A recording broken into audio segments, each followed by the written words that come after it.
ॐ नमस्ते सुमहामाये श्रीपीठे सुरपूजिते शङ्खचक्रगदाहस्ते महालक्ष्मी नमोऽस्तुते। नमस्ते गरुडारूढे डोलासुरभयङ्करी सर्वपापहरे देवी महालक्ष्मी नमोऽस्तुते। सर्वज्ञे सर्ववरदे सर्वदुष्टभयङ्करी सर्वदुःखहरे देवी महालक्ष्मी नमोऽस्तुते।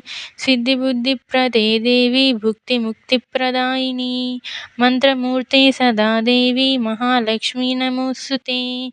आद्यन्तरहिते देवी आदिशक्ति महेश्वरी योगज्ञे योगसम्भूते महालक्ष्मी नमोऽस्तुते।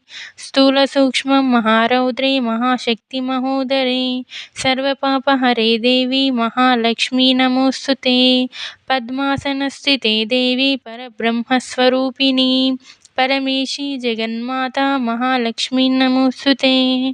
श्वेतांबरधरे देवी नानालङ्कारभूषिते जयस्थिते जगन्माता महालक्ष्मी नमोऽस्तुते।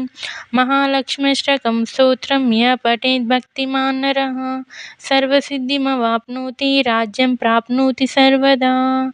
एककालं पठे नित्यं महापापविनाशनं द्विकालं यः पठे नित्यं धनधान्यसमन्वितः त्रिकालं यः पठे नित्यं महाशत्रुविनाशनं महालक्ष्मीर्भवे नित्यं प्रसन्ना वरदा शुभा।